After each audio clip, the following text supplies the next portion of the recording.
Communiqué numéro 25.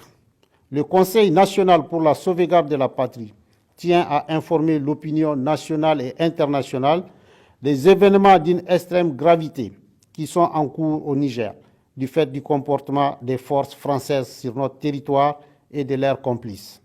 En effet, ce jour 9 août 2023, aux environs de 6h30 du matin, la position de la garde nationale du Niger de Bourkou-Bourkou, 30 km du site aurifère de Samira, a fait l'objet d'une attaque.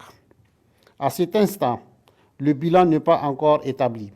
Toutefois, pour rappel, à travers une communication directe avec les partenaires occidentaux, le comportement des forces françaises a été fustigé pour avoir, d'une façon unilatérale, libéré des éléments terroristes prisonniers. Ces derniers ont été regroupés dans une vallée du village de Fitili, 28 km nord-ouest de Yatakala, où une réunion de planification s'est tenue dans l'objectif d'attaquer des positions militaires dans la zone des 3 frontières.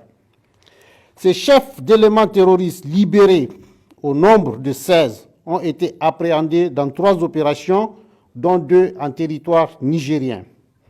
Le 15 juin 2023, à Yessi, 38 km de Bankilare, ayant conduit à l'arrestation de 3 terroristes. Le 16 juin 2023, à Makarma, ayant conduit à l'arrestation de 5 terroristes. Le 7 juillet 2023, à Atissan, 15 km ouest Ouroura, 45 km nord-ouest Ayerou, en territoire malien, ayant conduit à l'arrestation de 9 terroristes.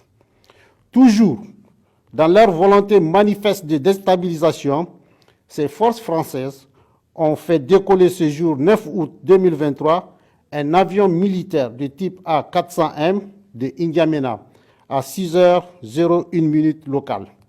Cet aéronef a volontairement coupé tout contact avec le contrôle aérien à l'entrée de notre espace de 6h39 à 11h15 locale. Ces actes ci-dessus énumérés nous confortent dans notre analyse de la situation.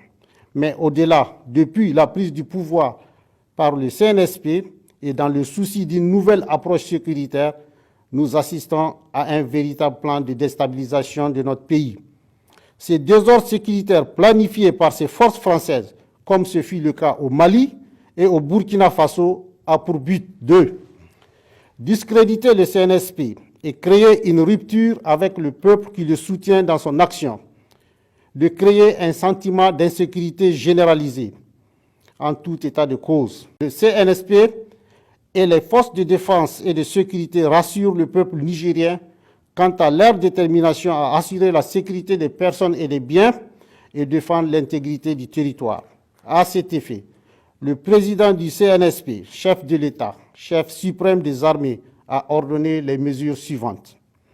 Au FDS, relever leur niveau d'alerte sur l'ensemble du territoire national. Au peuple de rester mobilisé et vigilant. Aux autorités compétentes de saisir les juridictions et instances internationales de la question.